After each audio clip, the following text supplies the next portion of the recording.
Yo, Mana Squad, if you like any of the cards you see in today's video, make sure to hit up the affiliate link down below to TCG Player. You can help look up some of your local game stores in the process and help show the channel some love. And you know you got to look good while you play in order to play good. So make sure you hit up our link to Into the AM as well. We have the discount code down in the description below. Look, you got to listen to Kenneth the Heathen. He always says something about dripping in space and screaming. We don't know what it means, but do what the man says. And last but not least, hit up Heavy Play. Heavy Play is going to have some of the nicest playmats and deck boxes out there. Their magnet system between their deck box and dice trays and playmat is amazing, especially if you're playing at like bars, restaurants, stuff like that. You got to get up and move. There is no better way to keep all your stuff together, and you can show the channel some love in the process. Stay petty.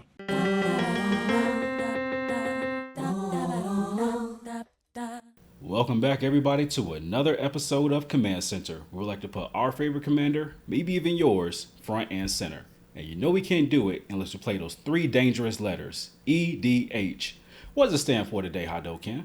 It's very simple. It stands for Ending Dragon Hiatus. That's right. Magic is back, bitches. All right. We can finally cast spells and put dungeons in dragons. That's what I'm talking about. And it's been a blast. I've been looking at this set and some stat. I'm like, ooh, that looks cool. Ooh, that looks awesome. Ooh, that needs to go to jail. But before we go down that merry brick road, what are we talking about today? Yeah, so we had discussed having a more, I guess, structural form for this episode, but I think we just want to yell about Tarkir. We started trying to do like a pre-video discussion, and it was just more like, let's just talk about this card, but what about this card, but what about this card? So we're basically just going to yell about Tarkir. We'll start with our initial thoughts, and then I think we're just going to start just interrupting each other, screaming about different cards, which is the best way to talk about a new set in this case. Yeah, Tarkir's kind of awesome. We were playing Magic, as Ken alluded to. We're back to the world of Magic. And I forgot how great it was. It's kind of amazing. Like, the card designs feel like rooted in like Tarkir history, but they're also new and fun. The art is cool, the characters are cool, the story makes some sense to me, which normally I get very lost. Like, I'm kind of just all on board. How are y'all feeling? I didn't know I didn't know what a Tarkir was. I mean, I thought that was like an extra spicy like Mexican cuisine, and I was actually looking forward to eating it. And then they was like, okay, no, it's just a set. And then I was slightly disappointed. By the way, Derek, quick thing, I don't know why, but every time you shave your head, you look like you want to terrorize Superman. Anyway, back to what we're talking about. I thought whenever he shaves his head, I just call him Agent 47. But anyway, exactly. You see back up on a Coldplay album. But yeah, Tarkir is looking amazing. Definitely want to shout out the art when we get to that. But a lot of our old characters from Tarkir are back, looking better than ever. Bringing some of their old combat tricks and abilities from the old set and making them new for the new age. I like what I'm seeing. This is, like you said, Magic. Magic is back. This is the most Magic set of the year so far. Yeah, we joked about it, I think, in the first video we did for Tarkir, but I keep thinking about Lex Luthor now. That's one of the few characters I know. Look at me, I know a name. But the first video we kind of teased about it, that like it feels like universe is beyond Magic, and that was like that was in the early on in previews, and it has definitely gotten like deeper into that. So yeah, anybody who isn't aware, maybe you're newer to Magic. So when you hear the 3-color combination names, those all stem from Tarkir. So like Jeskai, Sultai, Mardu, Abzan, and Temur all come from Tarkir. Like, those names did not exist before Tarkir. So that's kind of cool. That's where all that came from, considering it's almost like it's basically the Ravnica along with Alara. Those are like the Ravnicas of the 3 colors compared to the 2 colors, and that so much of like the verbiage and stuff has just stuck, and that's how we refer to these color combinations. So there is that like that like it is iconic in that way. So we talked about dragons last time, which, okay, there's so many dragons, and I'm not somebody who, like, some people just love dragons. Like, it doesn't matter what's going on, they're gonna play dragons. I'm not on that level, but I if you don't get excited when there's a giant dragon in a set, like, I don't know what brings you joy. So yeah, that was awesome. But let's just go through the 99 here, and we're going to talk about just some of the cards we're most excited to play, to torment each other with, and to misread and misplay, because I'm sure with some of these effects are crazy. Cause Yeah, we're looking. Are we going to stick to the main set or dabble into the commander set, or trying to give an idea of where we're going for the people? Let's start with main set. So we'll kind of move our way through the main set, talk about some of our favorite cards. We'll start with really, we don't have to necessarily do a structure. We could, let's go color order. This is nice and easy. Let's make this somewhat in a multicolored deck, that doesn't make any sense. Man, I don't know. This stuff is. That don't make no sense. Let's choose color order. Like, you mean when you literally named like sleeves and whatever they call them, grid patterns with 3 different colors, and you want us to go by color sets? How the hell are we supposed to do that?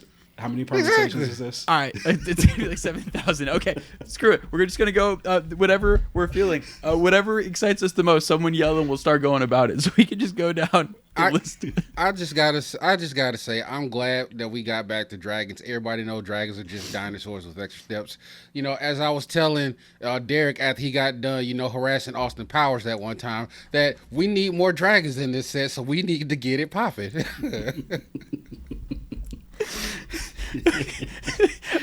All right, I'll start then. Let's talk about they made a new version of one of my favorite board wipes of all time. If y'all know Decree of Pain, which is a classic that I haven't seen played in about 6 years. Decree of Pain used to be like an 8-mana board wipe, blow all the creatures up, draw cards equal to that. They have a new card called Death Begets Life, which destroy all creatures and enchantments, and then draw a card for each permanent destroyed this way. That is how you 2025ify a classic in Commander, because there's so many times now when I play board wipes where if it's just a creature board wipe, I am infinitely more annoyed by the player who has 12 enchantments than the player who has 12 creatures. Like, I could find a way to deal with your creatures. There's so many times that like targeted removal is my best option for enchantments, and once you get a critical mass, Ken, there's just no hope to get past all of your sagas and whatever else Muldrow that has pooped out in the last 3 turns. And so even in a circumstance where you can bring them back, just to be able to get rid of it all at once and get that much card advantage, yeah, this one's super cool. I love like big splashy commander effects, and it feels like it's still not super efficient, but it's strong enough that I could, like, all the decks I cut Decree of Pain from over the years, if it's in these colors, I'm kind of tempted to put this in there now. You are so correct. Colin Farrell's version of Bullseye. Like, when I saw this, I was like, okay, this is so broken. I am going to try my best to sneak it in the color combination it don't belong in. That's right. It's going to appear in the Locust Guide deck. I am going to break Rule 0, and I'm going to play this card. And if anybody complains about it, I'm going to make sure I put my foot in their throat. Make sure the throat before the ass, because the other way is not sanitary. No, it's called recycling. You need to taste what you put out.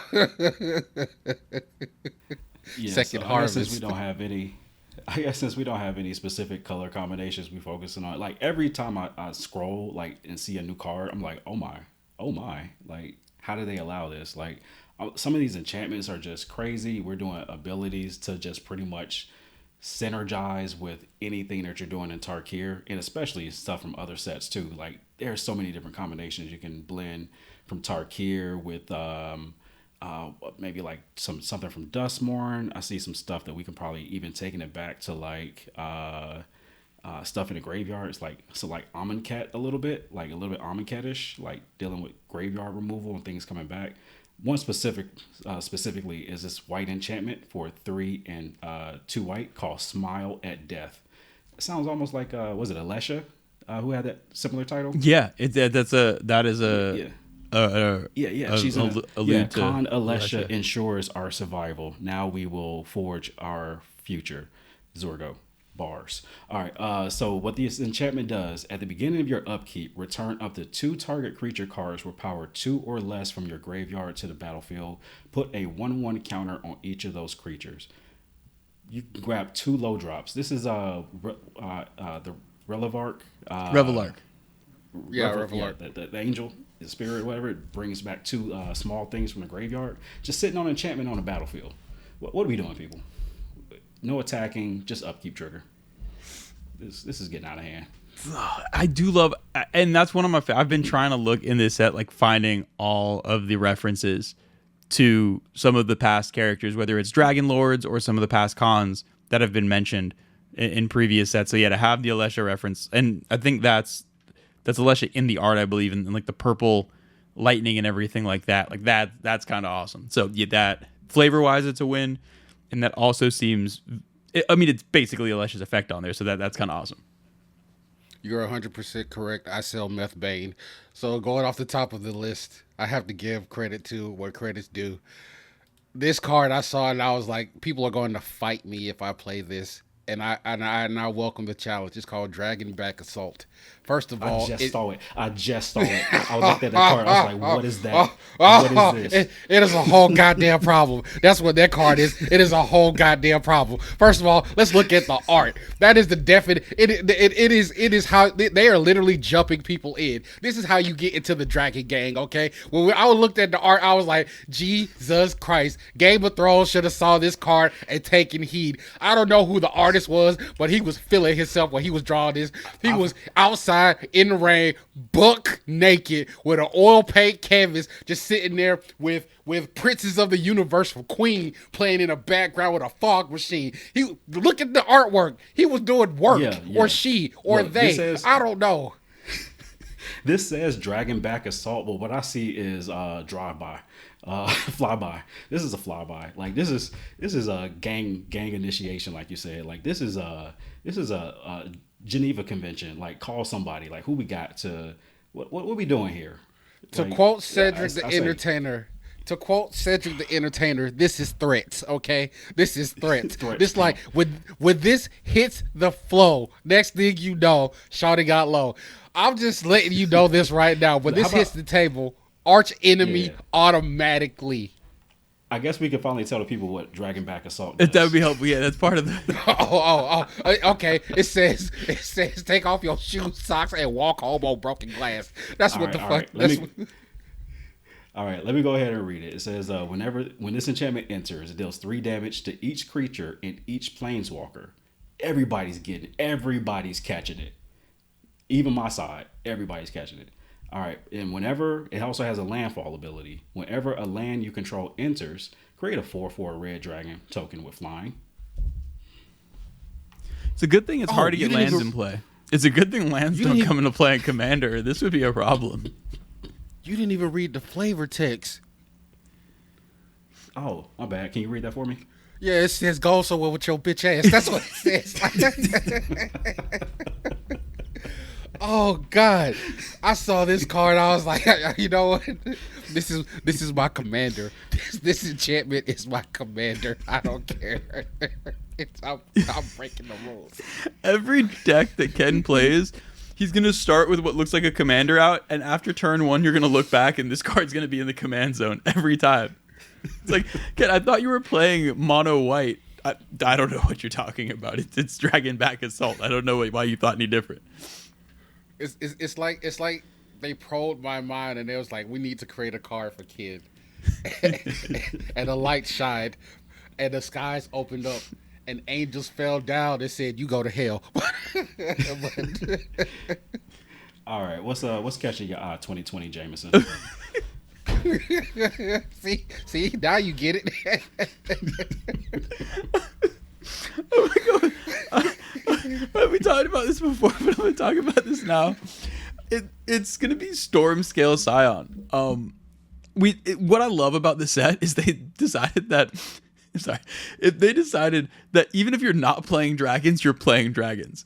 Because this is not at all, you're not playing this in a dragon deck. Like you don't want to storm in a dragon deck. But they're like, oh, you're like, what's the most undragon deck possible? It's the little cantrippy decks where you're casting 1,000,001 drops, like, ooh, cantrip, bow, bow, ping.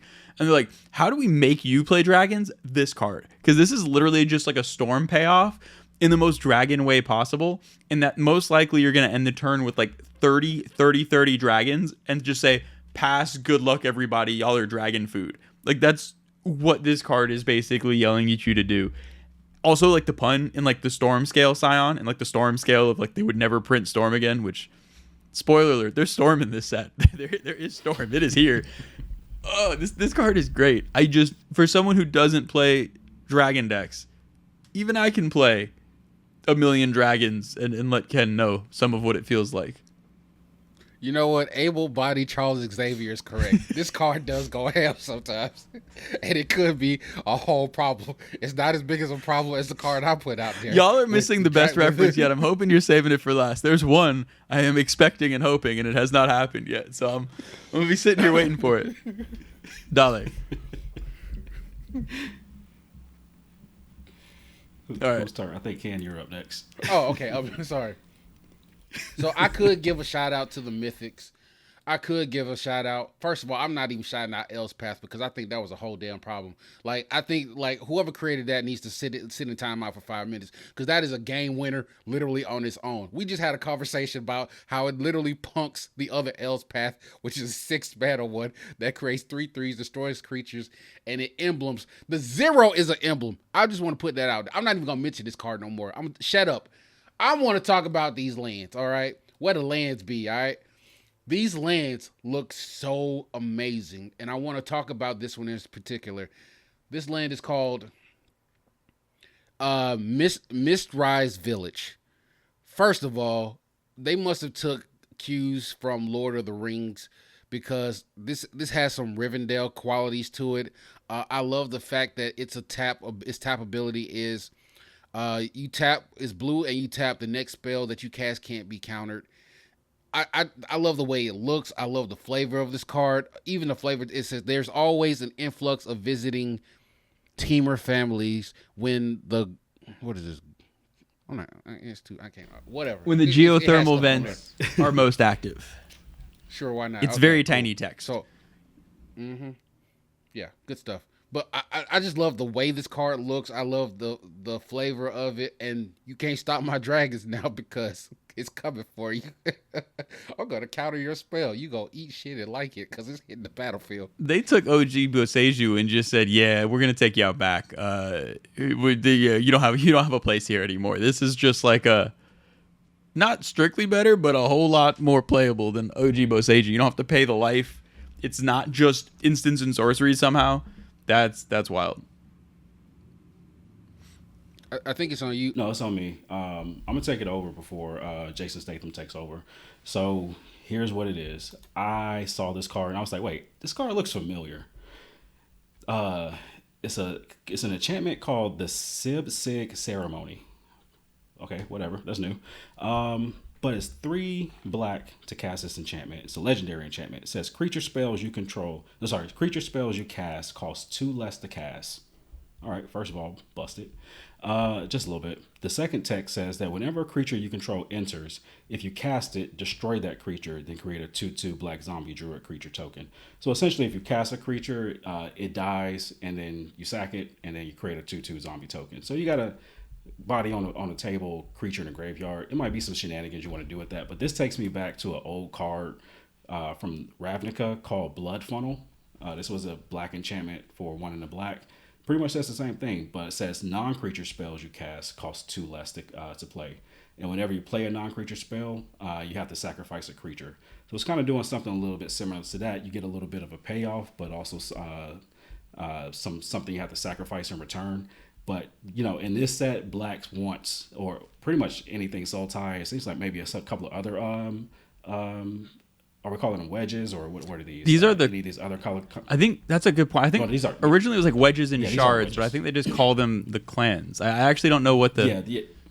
Yeah, these clans, they want things in a graveyard, and there are stupid ways to get them back out of the graveyard. Some of them just say, hey, I'm coming back out of the graveyard, whether you like it or not. So I'm definitely kind of high on this card. By the way, I think our first episode title should be "Oops, I Sharded." But yeah, keep it going. Even if it's not shards, the editor would just say, I don't know, write that down. Take notes. All right, so wait, aren't you the editor? That was the joke. It was either going to be said or I. That was what. Post rehab Walter White.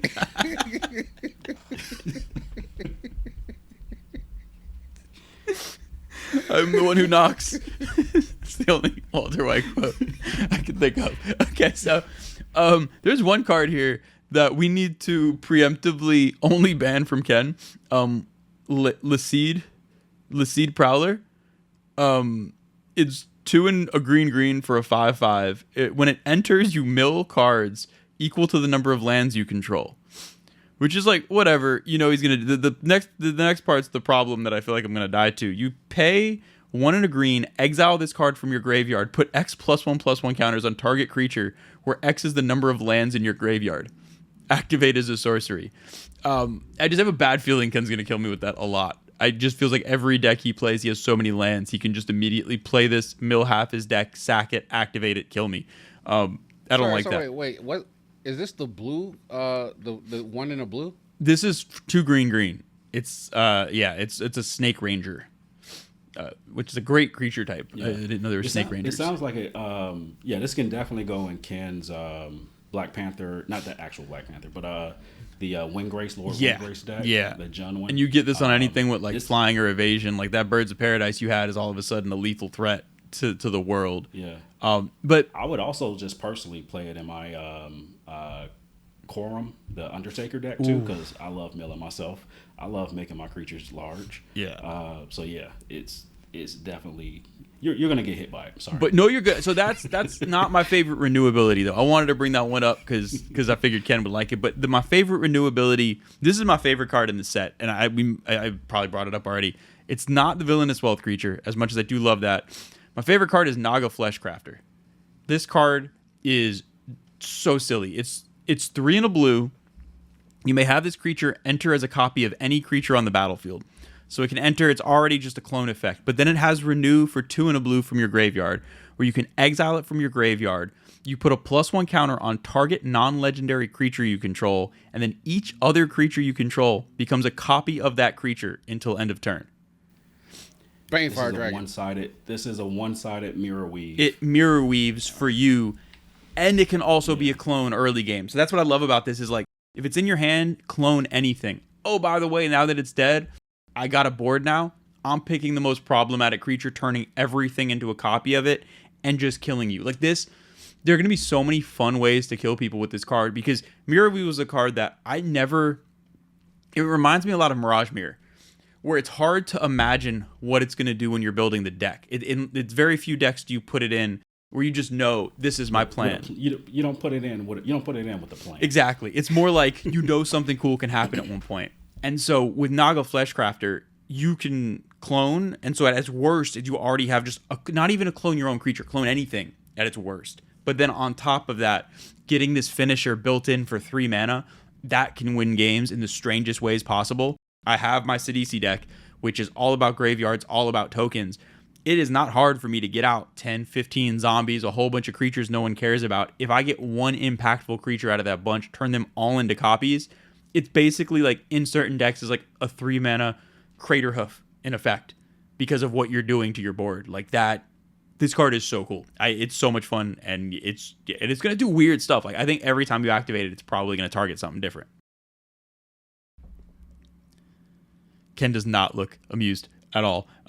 You know what? I mean, I see the potential, because a lot of people are going to, do the normal stuff. They're going to do infect dragons, and they're going to do, like the Uvalas and the Titans and stuff like that. I see what it's going to do, and I'm just going to, stop it before it does it by exiling your graveyard. I mean, it's going to be, because when I kill graveyards all the time, it's like, what does it even matter to me? Imagine if you have like 15 zombies on board, and then you turn all those zombies into Grave Titans, and then you just get more zombies, and you have a million Grave Titans. That sounds cool until I exile your graveyard before you even do it. And that is why we attack Cam first. Cam, what else you got outside of murdering fun, instead of killing joy? What else do you have for us? Well, that's easy. Okay. So, going from my list, since you mentioned renewabilities, my favorite renewability is on Quasi Revenant, and it's a 3/3 flying death touch, lifelink vampire. So essentially, it's the what's that thing? Nighthawk thing? The vampire? Scavenger Nighthawk, I think. No. Vampire Nighthawk. Vampire Nighthawk. That's what it is. So it's one of those, except you can exile this from your graveyard and put a flying, death touch, and lifelink counter on target creature. Love it. Can you say busted? Bustado. So there is a sorcery for 3 and Abzan called Parination. Return target permanent card from your graveyard to the battlefield with a hexproof counter and an indestructible counter. Yes. Yes. Yes. Why? Why is it a permanent? Why? Any permanent. I did not. If you're just feeling weird, you know what? This land, you're not touching this land. If I really wanted my cradle back for some reason, I now have a hex-proof indestructible cradle just because that's what I wanted. Or, I mean, since we're playing green here, there's a lot of effects that can shield your whole team. So, like the hex-proof effects, like dang, I'm blanking on an elephant or a boar. Yeah, there's a boar enchantment creature that as long as it's on the battlefield. Is it one of the archetypes you control have hexproof? Yeah, one of the archetypes. Yeah. Yeah, as long as on the battlefield, creatures you control have hexproof. There's a lot of ways to just aestheticism gives the whole team hexproof. People destroy my aestheticism all the time. Bring it back, hexproof, and not anymore. Not anymore. They won't. Struggle is real. I don't know if you guys had a chance to see Lotus Light Dancer. Well, this only speaks to me because I have a Muldrotha deck, but it's literally go search for 3 cards, put in your graveyard. Get wrecked.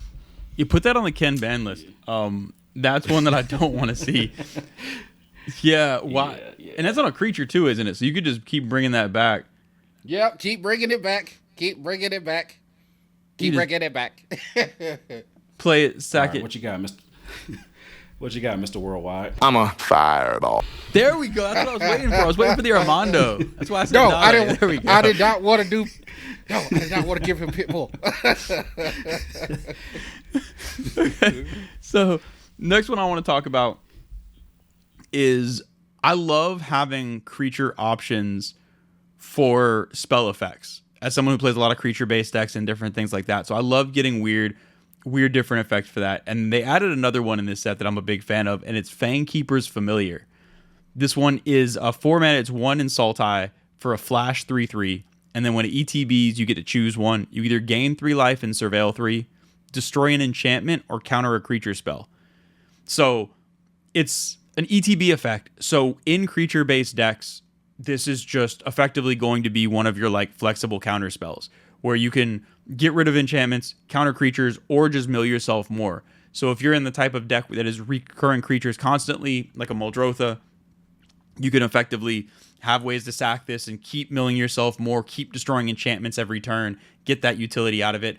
Or if you're in something like Sidisi where I want my creature count above 50 and have no room for any instants or sorceries really, this is effectively just a counter spell that you can mill and get the effect for. We've had different versions of these before, but we have very few that are lower in mana value as far as to counter things. There's some channel effects where you get in like the 3 mana range for counters, and then obviously Mystic Snake is like the classic one that's like double blue, double green, which is a tough mana cost to counter. But this is another one, but I love the flexibility in that. The worst thing about holding up creature counter spells is they're really expensive.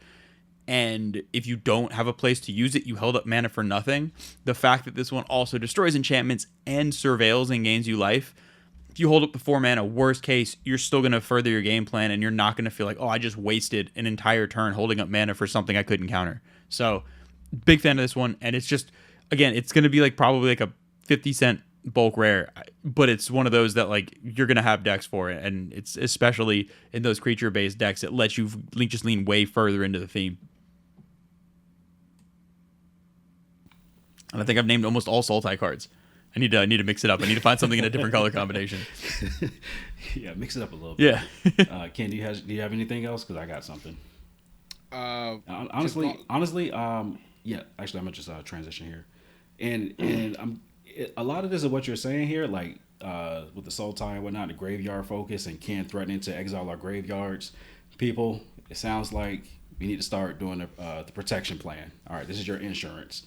There's a lot of cards out there that says that you have hexproof, so start using them. I already mentioned the the kind of the archetype of endurance. It says that your creatures have hexproof. Staticism says the same thing, but there are other spells that says you specifically have hexproof.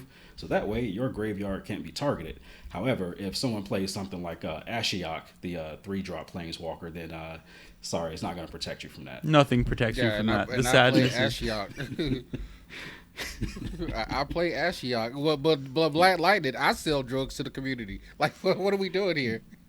Be that as it may. All right, Ken. Did you have? Because I got a couple more. If you don't have any off the top, Ken, because there's there's one I was saving. There's a couple I was saving. There's one, but I can't remember the name of it, but I remember what it does. So yeah, the card I want to mention is, first of all, I don't know who decided to put this out into the world, but you're a whole bastard, because Voice of the Victory, VOV, VOV, is out there, is a menace out to society. First, it has Mobilize too. And if you don't know what Mobilize is, basically it keeps creating bodies to smack you. So impact tremors, all that good stuff it made it so much better. But this card was already good by itself. Then they decided, you know what? We're going to put some icing on this forget you cake. Your opponents can't cast spells during your turn. Wasn't Grand Abolisher 3? This is 2. I think Grand Abolisher 2.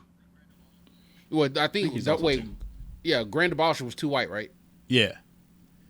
So this is easier to cast. So kiss my ass.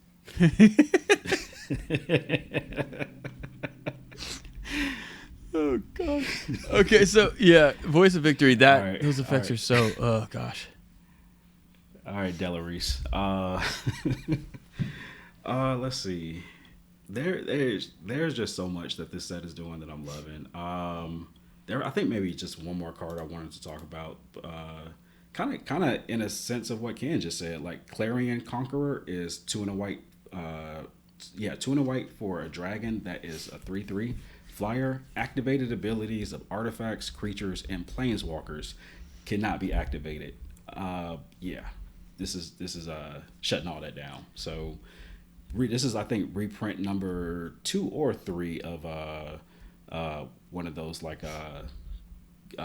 locking activation cards. Stony Silence, Collector Oof. This one's interesting because it's not just opponents either. Like this one is universal. Yeah. So it's just nobody's activating artifacts, creatures, or planeswalkers, which is it because typically you get one of these and it's like you can't activate abilities of creatures. Well, I don't need those because I'm doing other stuff. Or I can't activate artifacts. Well, I don't have artifacts. I have creatures.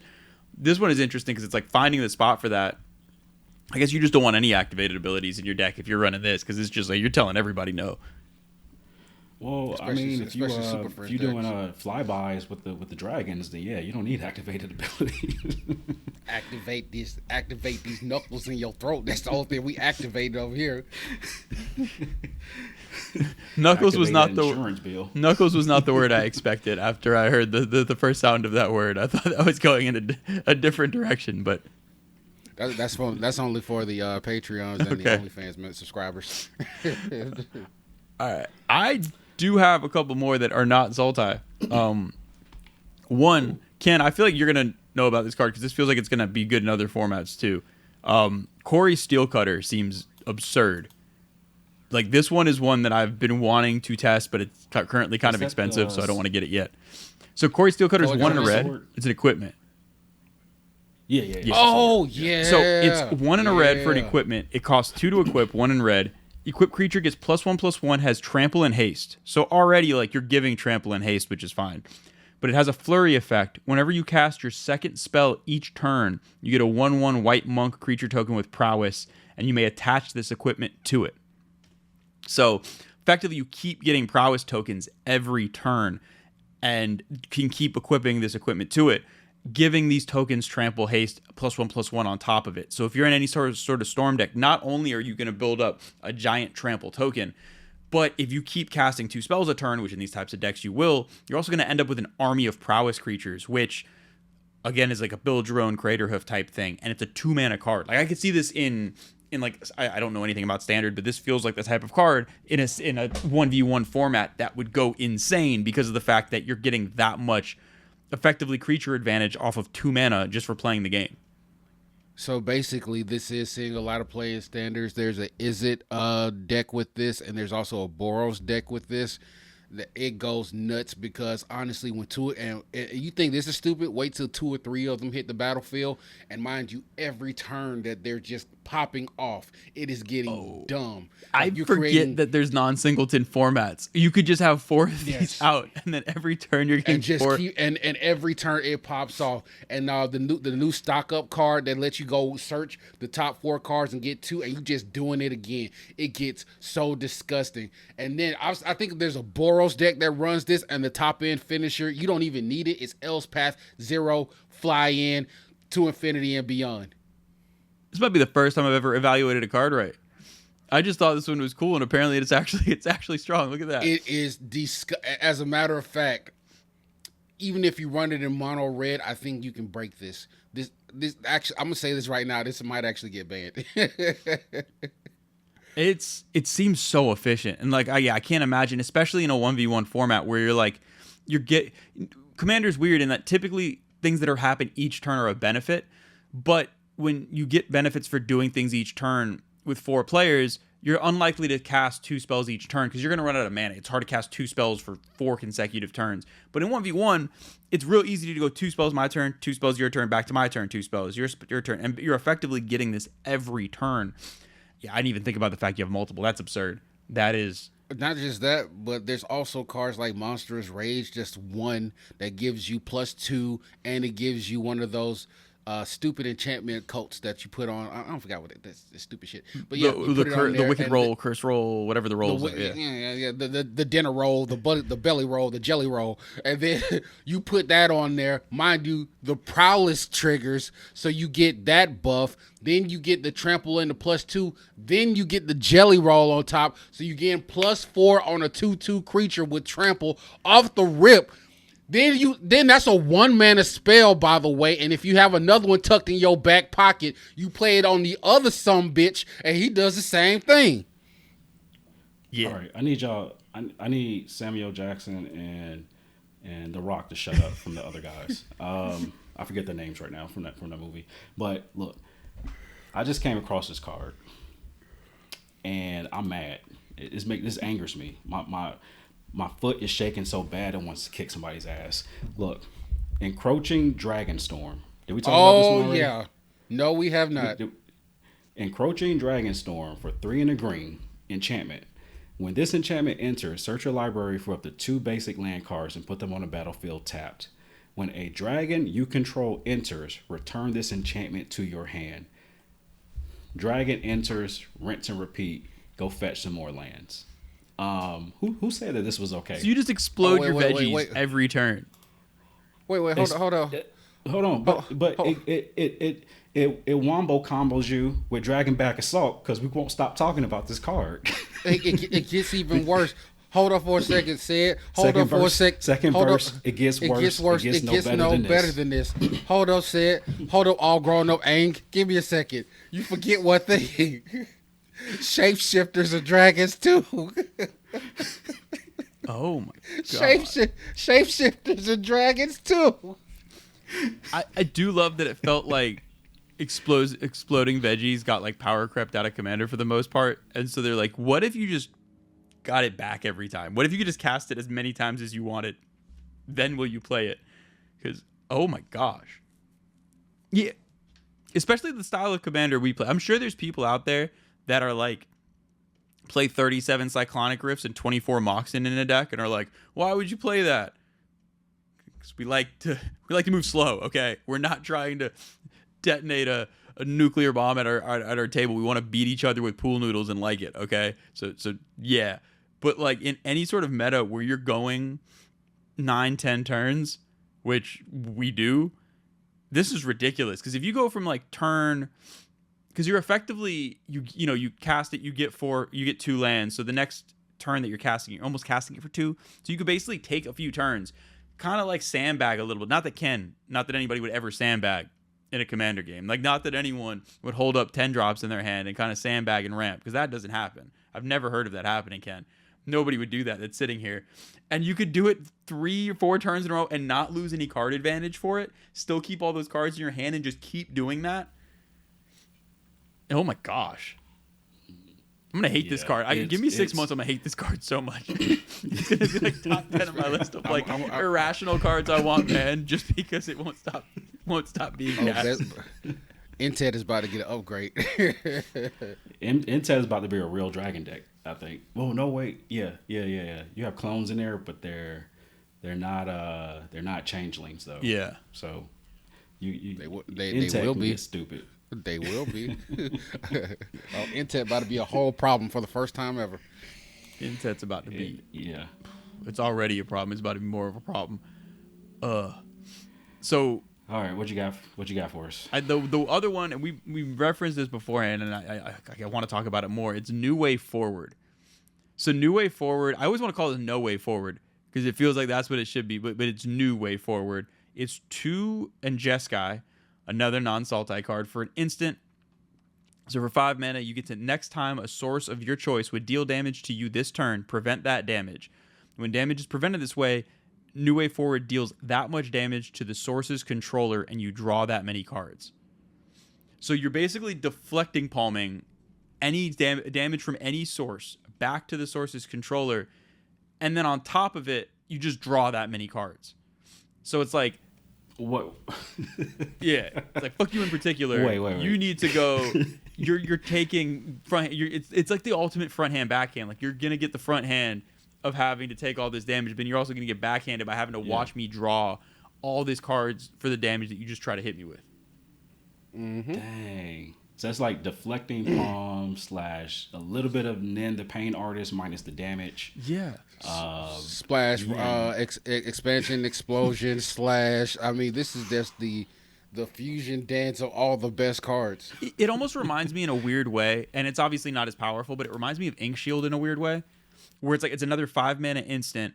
Ink Shield cares more about a wide board, but for a single threat, this can just, if someone does try, if you're playing against a Voltron deck or some sort of like fling deck or something like that, this could just win you the game because not only might you just one shot who just try to hit you, but when you draw 5, 10, and let's be real as Commander, 15 cards off of this 5 mana and almost took somebody out.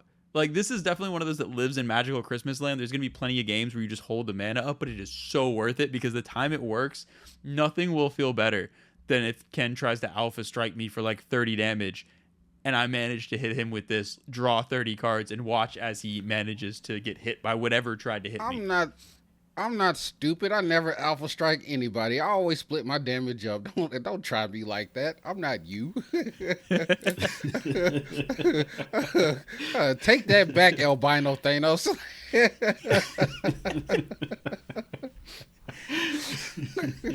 Oh my gosh! I'm still waiting for the Vin Diesel ones. And I need to break into the. Oh gosh! I thought we did that one already. Oh, we maybe. I got to break into the Oh Happy Day rendition so the vein in my neck can explode as I try to sing to the best of my ability. If anybody hasn't seen that, we've referenced it many times in the show. Go watch it. It's a great video. Vin Diesel thinks he's a world-class singer. Shout out to Vin Diesel. Somebody needs to think and it. Magic player. You say what? And D&D player. And D&D player. Oh, Vin Diesel 100% play stacks. Did y'all see this equipment called Dragonfire Blade? Yes. So 1 drop, first of all. Equipped creature gets +2/+2 and has hexproof from monocolored. All right, so single colored spells, single colored creatures, whatever. F you, you're out of here. It just says forget you. But the equip cost, that's the kicker here, and not kicker in the sense of like kicker. Equip cost is 4, but the ability costs 1 less to activate for each color of the creature's target. So yeah, the more colors in the creatures, more color combination for the creature has, this is almost a free equipment. Like it's yeah. This is almost Swiftfoot boots a little bit with the it's less than Swiftfoot boots. Yeah, you don't get the haste benefit, but the hexproof from monocolored, if you think about it, like all of the most efficient removal in Commander is monocolor. Like in white you have swords and path and generous gift and all those, and like red you have the chaos warps and all that. In green you're gonna have like there's very little multicolored removal just because it's a pain in the ass to run.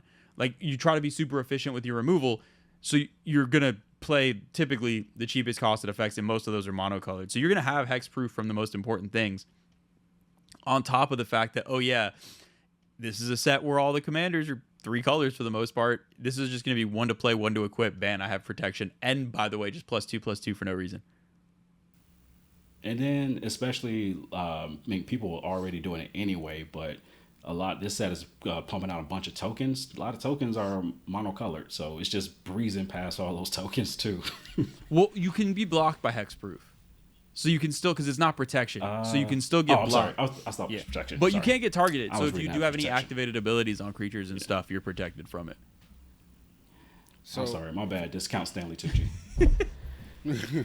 So from the looks of it, like we pointed out, this set looks like it's a banger. There's a lot of great cards in this set. There's a lot of great things to build around and a lot of great things to look forward to. And the card combinations actually live up to their name, to what they do, especially Jeskai, because it's non-existent and non-important. But like you guys, we want you guys to put, especially in the comments, tell us some of the best things that you like about this set, or maybe you don't even like this set. You can tell us that too, and we can tell you, the quit sniffing glue. But this is one of the best sets that's come out in a while. This actually feels like Magic. I'm not familiar with Tarkir like you guys, but I'm actually loving it. Yeah. Before we get out of here, definitely, I'm surprised you didn't talk about the art within the sagas, or just what the sagas are doing themselves. Like, the sagas are beautiful. The sagas are definitely telling a story and a history of Tarkir. And I'm glad Sagas was introduced as an element to this game, because it gives you a sneak peek into what was before and where we are now. And it's really like a way of like honoring the past of Magic. And whenever they want to shake things up, it's like, we got some Sagas. Y'all remember this? Y'all remember that? Yeah, callback. Yeah, references. The Sagas do it in such a good way. One, because the art's incredible. Like the Sagas, both arts, like the regular art and the borderless, like fancy versions, look incredible. Weirdly enough, obviously the Sultai one is awesome, but I do love, specifically, I called out how the Jeskai one feels like it's a callback. One of my favorite commanders that I've never been able to get work is Shuyun, who's from it wasn't Tarkir Dragons, it was the middle set with the cons. Oh gosh, Fate Reforged. There we go. I was looking at the weird set symbol. Fate Reforged that was where Tassiger was, where you had like the monocolored legends, but that had the dual color activated abilities. That was like the throwback to when they went back in time and the old cons were still there. So Shuyun was always a commander I wanted to get worked, and it had this weird ability of casting non-creature spells and then giving things double strike, so it was like a spell slinger Voltron type deal. And I love the throwback and Rediscover the Way. And that one, the art, you see both Dragonlord Ojutai and Shiko with Narset telling this whole battle and everything, like depicting it in a beautiful way. But then that last part of the saga, whenever you cast a non-creature spell, giving target creature double strike with that throwback. It's almost like what we talked about with Alesha before, having that like throwback reference to some of the more classic commanders. Alesha was also from Fate Reforged. Like, that's awesome. And I agree with you. Like, even if I don't necessarily find all the abilities on these busted or whatever, I'm way more likely to run these, because it's, especially if y'all look up those alternate art versions, like you get a full art piece in these sagas. It's a really nice way to show off, because Magic cards are always little squares. Now you get like a full rectangle deal, so you just get a better chance to show off the art in sagas than you do on normal cards. Yeah, I never thought about it like that, Americanized Emotep. But you guys, come out and tell us what you like about this set. Some of the best things that's been featured, some of the things that you're looking forward to, and the nice break from the Universes Beyond stuff. We finally, like I said, we're back to Magic. Anything you guys want to add? Yeah, why was Imhotep? Wasn't Imhotep in the movie just like a white dude with some bronzer? Now that I'm thinking about the Mummy, why was that a thing? I mean, the actor's great. Like I've seen him in a lot of stuff, but I'm pretty sure it was just a white dude with some bronzer. Look, first of all, it was the '90s. It was wild. It was a wild time. Right? Yeah. I know it was the 2000s, but the early 2000s was the '90s. Deal with it. Yeah, definitely. Lasting words, I would say definitely give this set a shot, whether you do it on the commander side or just the standard cards that come out into this set. Definitely mix and match these and see what they can do for one another. One thing we didn't mention, of course, back in the day, the cons and the dragons on the enchantments had special abilities. They kind of revisited that, but this time they're doing clans on the abilities of those enchantments. So it's almost like having having it your way, and I haven't really dissected which of the clans have the stronger abilities on these particular enchantments, but I'll definitely look forward to dissecting that and take it all in. Loving the art. We didn't even talk about the art on the lands, the dragon eyes versus the dragons in the skies. Take your pick. It's all beautiful. It's all lovely. So tell us in the comments below. Of course, what are you loving from the set? Like Ken said, if you're even liking the set at all, or you even able to get your hands on some commander decks at this time. By the time we're releasing this, commander for Tarkir has been released into the wild. Hopefully, you're able to get something for yourself. Yeah, and let's give it, or even tell us what clans you're repping. Like what's popular? What are people looking forward to? and we honestly may end up doing another video just talking about some of these commander decks. But one thing to shout out for the commander decks is we are doing a streaming series with Danny Joker Senpai. We've been streaming on Danny's channel a lot, so we're doing a series now where we're all playing the precons from Dragonstorm Tarkir. So there'll be a series going forward. Effectively, we were randomly, and I'll get into that in a second, assigned precons, and then basically we're playing. We're playing these precons fresh out of the box the first week. And then depending on how we finish, we're going to have certain budgets for our upgrade, doing budget upgrades every week and seeing how these play out over the course of the next couple months, going from full precons to more upgraded decks and like seeing it in real time happen. So we're going to have more details. It's going to be Sundays at 7:30 is the current plan. For the exact time, it's going to be Sunday nights. We'll get you more info soon. But yeah, we're going to be regularly streaming, finally getting everything going. And we figured the best place to start is Dragonstorm. So yeah, we're randomly assigned precons for this. Talked a lot of shit beforehand in the group chat and ended up with Jeskai because I think I jinxed myself. So, I will be spell slinging like a mother effer. Said, you got Mardu. Somehow Ken ended up with Teamer. We don't know how. Of course, he cheated. Dragon Man gets dragons. He did not do the random selection, so unfortunately, I can't blame him for cheating because Danny was in charge. Somebody else chose it, and it's like the hand of fate reached down and is like, I'm gonna give him this one. It's just a little. Ugh. I mean, it was because you were speaking so positively about Jeskai in our previous video. I think it was. I said too much nice stuff. I said too much nice stuff about Shigo and Narset. Now it's like, you think it's good? Well, just wait. We're gonna find out. So. Well, the best part about Jeskai cards is that when you wipe your butt with it, it probably won't cut you. But thank you guys for tuning in. Of course, thank you for rocking with us. We want you guys to continue to like and subscribe, to tell a friend, to make sure you tell an enemy. And we will see you guys on the next one. But until next time. Family. Family. Now go ahead and let the rest of the minions out. I think you got them trapped in the basement somewhere.